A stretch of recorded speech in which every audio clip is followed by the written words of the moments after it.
Thank you, Nancy, and welcome everyone. It is an honor and a blessing that I've been asked to conduct this interview with TJ, and we are in for a treat, and I expect us to be blessed today, those that are listening live, and also we have a diverse audience that is ever expanding as we allow these recordings to be shared throughout the movement. So I'm excited for those that aren't with us to be touched by TJ. So Nancy did a great job on your bio, TJ. And when I read your bio, my first question at the end, when it expanded on your young life experience at Camp Siegel, there's one sentence. It says, his life changed. So would you just share with your friends in the YMCA movement on how your life changed with this experience as a young person at Camp Siegel? Thanks, Angie. And first, I just want to say welcome to everybody. It is great to, while I had the screen there and I could see everybody's faces, there are some dear, dear friends I just haven't seen in a long time. And it just warms my heart to see you guys, and I miss you deeply. And that question you asked me, most of them could fill it in for me, so I don't even need to speak long about it. But it's, I heard somebody once say, what are the seismic earthquakes in your life? And those are the things that changed the course and its trajectory, of which when I showed up at camp when I was 18 years old, that happened. Many of y'all have a resident camp experience. I never got to go to camp as a child. And so I showed up when I was 18. I was not a real good counselor that first year. I had a lot to learn. And when I left, I was ready to go home and never come back. But I could not define it at the point, but the Spirit of God was working in me. And I was invited back by the directors. And there were 4 men down there that I didn't realize it, but they were teaching me and modeling for me how to be a man, one day how to be a future husband and a future father. I didn't have a dad growing up, so that was a void. And God put them in my life. And the rest is history, as they say. That I was very blessed to do what I want, to the point where when I was working professionally down there, I think I was about 37, 38, my mom actually asked me when I was going to get a real job, which I tried to convince her I was doing what I loved and I hadn't. But it was life-changing, as so many camp experiences and Y experiences are. And mine came when I was 18. So. You're a great example, and many of us can think back to our youth. Those tender years are so impactful, the influence that adults bring in our lives. And so blessings to those people that stood in the gap and filled those roles for you, TJ. Little did they know the ripple effect of what they were imparting in your life would bless so many over 45 years of service. Yeah, isn't that true for all of us, right? We have no idea the ripples that we have, and so many people on this call, and I know so many. It's like they have done just amazing work of being the hands and feet of God. And we will know it one day, but not now. So. Yeah. Well, I love your title for today, and that is What Waiting on God Really Means. And so thank you for being vulnerable and candid with us and sharing your heart and your journey. And we'd like to just sit with you for a few minutes and hear how the Lord has spoken to you and how you feel like he is calling you to wait on him, what that looks like, and how we can learn from your experience of waiting on God. The interesting thing is, I'm like a few people on this call. I'm on the other side of learning that the YMCA retirement fund really works, and it's a pretty good deal, right? You spend your whole life learning about it and putting money into it, and it's like, whoa, it really does work. And so I have had the benefit of the last 14 months to not be into hurricane force winds. But one thing I would tell many of my friends, and they've heard on this call, that I'm not interested in retiring. I will be refiring. Which is okay. It's those that know me, I run at a pretty fast speed. And what does God want to do with that? Well, one of the things I wanted was to, and I put it forth, I'm just going to sit still for 6 months. I'm not going to say yes to anything. My wife, Diane, said, do not say yes to anything. Let's just be still and listen and see what God says. Unbeknownst to us, 23 days into retirement, she fell and broke her hip and had to have a full hip replacement, which completely changes your focus, but it does make you be real still.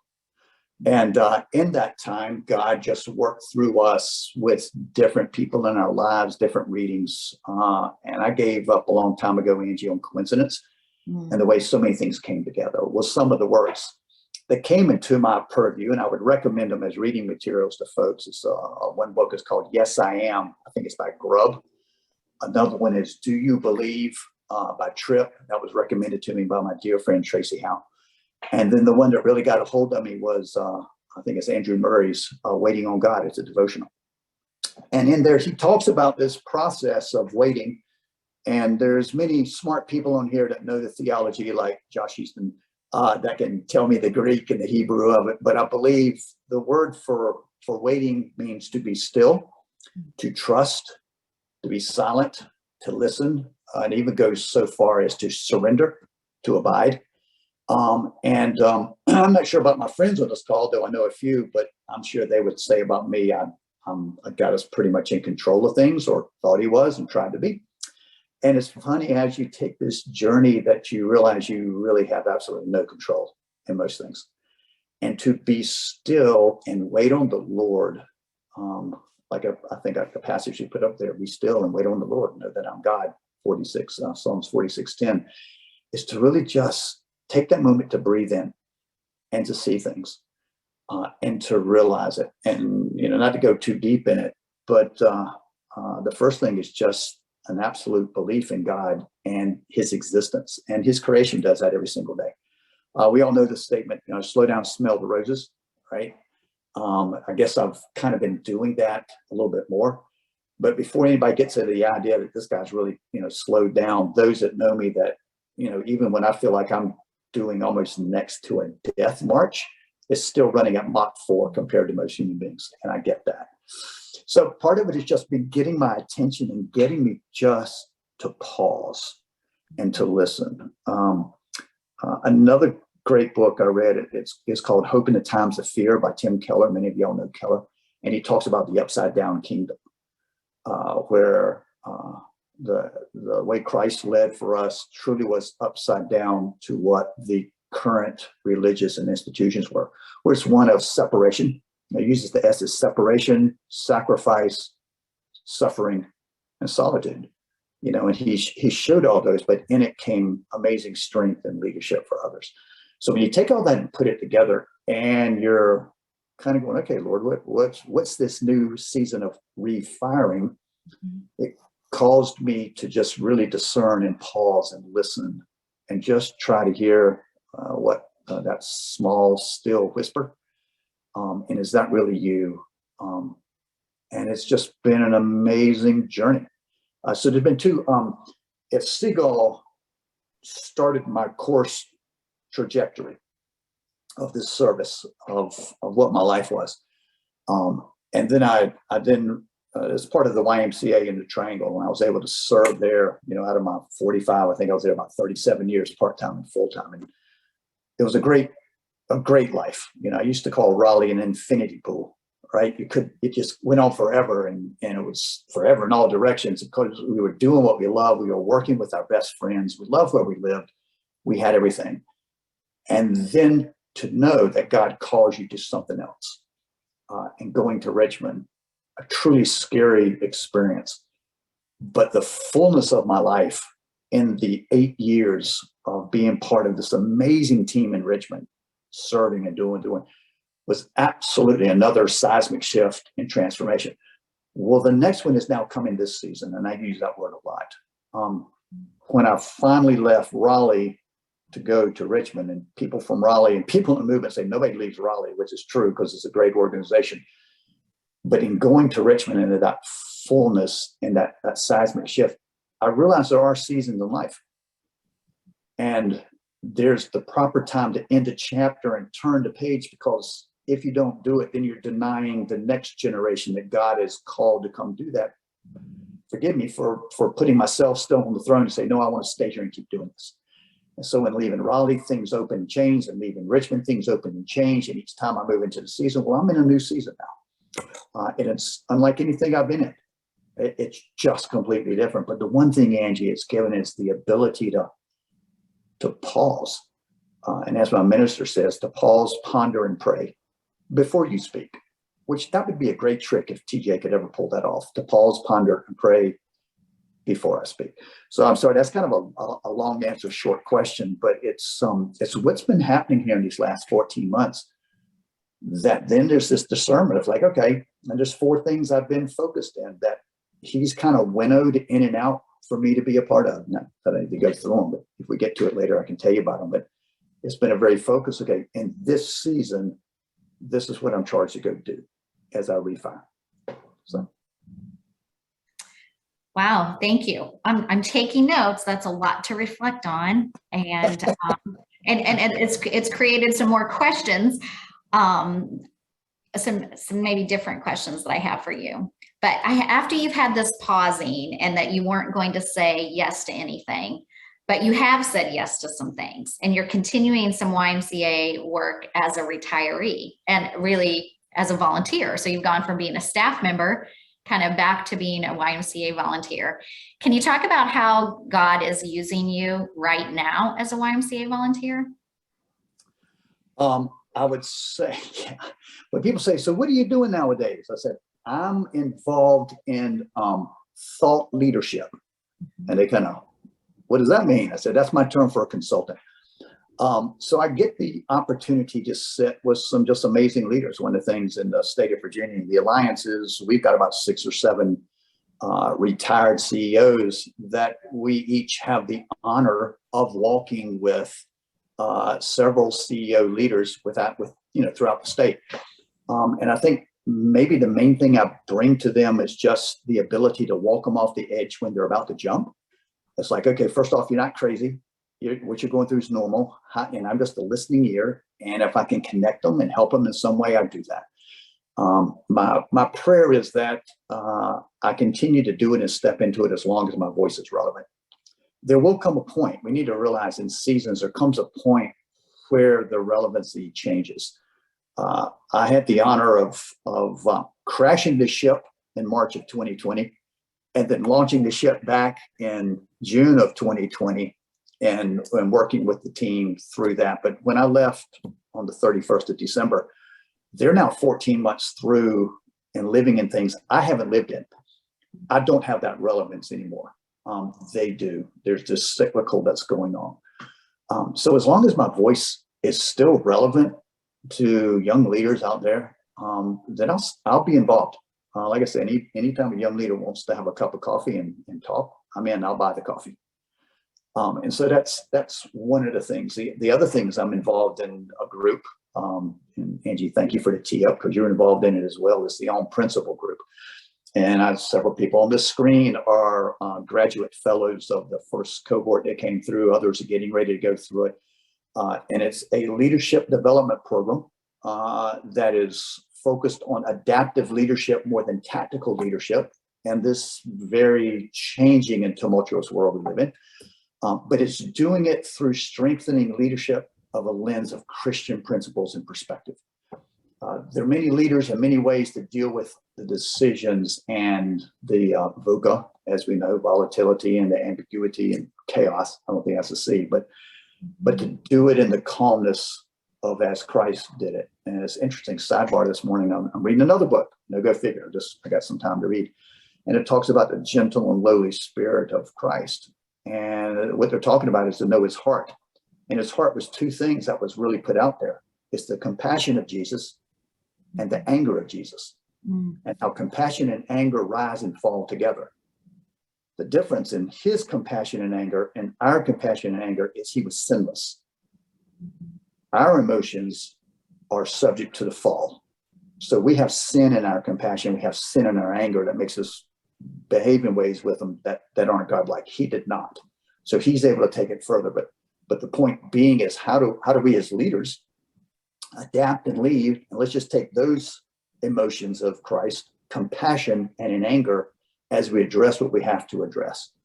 And it is even, my age, and here I am, I was retiring at the time and now I'm retired. I'm still growing as a leader. Leaders have to be lifelong learners. They have to be readers. I think I'm doing that. I'm trying, but it's funny. The book was out on my coffee table and my kids, they saw him. Dad, this is a leadership book. What do you read leadership books for? You're retired. And my thing is like, leaders are lifelong learners. You never stop leading until you stop breathing, if that's what you're called to do. And so, yeah, that's a couple of things, working with some really gifted and great CEOs in the state of Virginia, and then being part of this blessing to be part of this OWN Principle group. And I forgot to say, not only is it that, but it's working with a very significant organization known as the Jerusalem International Y, and its history and its legacy, and how do you take life learnings in the Middle East, which has some really challenging, comprehensive issues, and how do you apply them back to your community and where you are. And one of the cores of OWN Principle, one of the cores of the Jerusalem International Y is peacemaking. And what was the statement we heard over there? Until peace comes to Jerusalem, there'll be no peace in the world. So you just talk about peacemaking. And so, again, long answer, short question. I apologize. No, that's all good. And I want to remind our listeners of the invitation that you just gave us, that if you just want to call TJ, he'll buy the coffee. What an opportunity that you can meet with a leader with this type of background in our movement and just kind of pick his brain and get his feedback. So there's your opportunity. I think I've seen that Sharon Paget has already texted me, and she wants in on that Starbucks card right now. Very good. And TJ, this is recorded, so this can go to a lot of listeners. You better just work on that coffee fund. I think I better give an exclusion on this thing somehow. Yeah. No, I'll do it. I'll step a 6-month expiration on the offer. A little different direction, particularly now that you're retired. You know, you've seen 45 years of our movement. You've had almost a year and a half of hopefully a little more slowing down and some less pressure and kind of watching the movement from a distance. What is your hope for the YMCA movement moving forward? Great question. So as I listen to my friends talk, there seems to be two camps in the movement right now. One camp is made up of those that has significant impact in their communities over the last 2 years as the whole world changed. They did amazing things. And I think most of our wives on this call did that. They've come out of it and continue to come out of it embracing those things, maybe not to the same depth because we're not running emergency childcare centers because schools are back open, right? But they continue to live into those community engagements in ways that they didn't before, as well as trying to bring back a strength of membership and program and the essence of who the YMCA is. So they're kind of mirroring that social sector even more with the business of who the Y is. The other camp is waiting for 2019 to return. And I hear it out there, and I think that's a mistake. I totally understand the pressure of it because I know what those debt and obligations are about. I know what that payroll is about. I remember what all that's about. But I had a mentor once tell me, they said, never run out of two things, Angie. Never run out of two things. Never run out of cash. You pay all your bills in cash. Cash is king. And never run out of quality talent. And if you focus all your effort and time on quality talent, you never have to worry about cash. How do we focus in our people? How do we focus in on the community? So that's my first thing. My second thing, hope for the YMCA, is that we do not take the eye off of that which we are exceptional at. We always have been, and that's our work with teens and our work with children in education. Both of those speak to my DNA core, which is about the future, right? And we all know the issues that both of those groups are facing. Teens now, they already had a lot of emotional challenges, mental health issues. That was there before the pandemic. Pandemic didn't cause it. It just exposed it more for what it was. I won't go down that road right now. That's another seminar. The other is education. The education system was developed back in 1910 by Carnegie for the Industrial Revolution. It still has the same components to it So this is a 112-year-old institution that has not changed. 2 years ago, it got thrown into a digital revolution. I'm not saying online's the total future, but we must realize that the world is different. Technology is different. Children are different. Their needs are different. Our society is different. Education has to change. I believe the YMCA has the strength and the bandwidth to step up beside the educational system, not to become the teachers and take over, though we did it for 2 years. I know we did in Richmond. But how do we do it different? The Power Scholars Academy, which is a great example of what can happen when we do that. So that's a hope for me. But if I could give you, this is my real hope, okay? This is, I mean, the others are real too, don't get me wrong, but this is my strongest hope here. And I'll put it this way: repair the keel, not the rudder. So those of you, I can see some faces, I'm sure, are smiling because it comes from a sailing background. Not that I was a great sailor, but the camp that I came up through, Seagull, was on the coast. The keel is the center of the boat. The boat is built off the keel. It's on the bottom. It brings stabilization. It brings foundation to what's happening. The rudder is a directional tool, okay? So if you're going to strengthen the keel is the principles of the YMCA, of which the rudder is the values and the programs that we use. So we say, put Christian principles into practice through programs that build healthy spirit, mind, and body for all. See, I still remember it, right? But what happens is we get confused between the keel and the rudder. And my thing is, my hope is that in this new rebuilding of the Y, the new resetting of the Y, new leadership, top to bottom of what's happening, new people coming in, go back and focus and strengthen the keel, which begs the question, so what are the principles? And please don't tell me the principles are respect, responsibility, honesty, and caring. Those are values. Just like friendship, those are values. But what are the principles of it? And there's a lot of principles. Could I just put out there 4 of them? Number one, God exists. That's a principle. So when we have our prayer at summer camp, we begin with our Father. That's acknowledging God. When we have our athletes prayer, we pray to God. That's acknowledging God. That's a principle. Number 2, we pray. The principle of prayer. Through prayer, God moves. Okay? And so many of y'all begin in prayer in what you do. The third principle that's out there, and I forgot to say this, but I believe all 4 of these principles I put out here, the whole world can come to. Every religion, non-religion, age, ethnicity, language, they can all come through. There is a God in existence. You almost have to believe more that you can put an elephant in a thimble with no parts hanging out than you can say God doesn't exist, right? Number 2, prayer is foundational. Number 3 is love. Love. God did it. He loved us so much. We know the story, right? It's love. And the 4th one is forgiveness, especially in this day and age.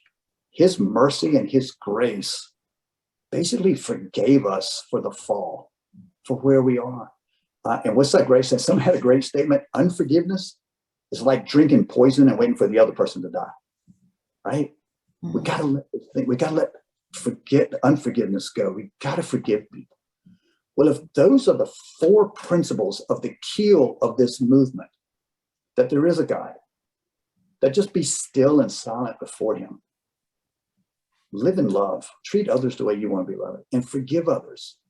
Thus, as you judge them and you hold them up, you will be held up. If we can do that, Angie, this movement will continue and even get bigger in this world-changing influence where we are. That, my friend, that's my hope for the YMCA. Wow, that was beautiful.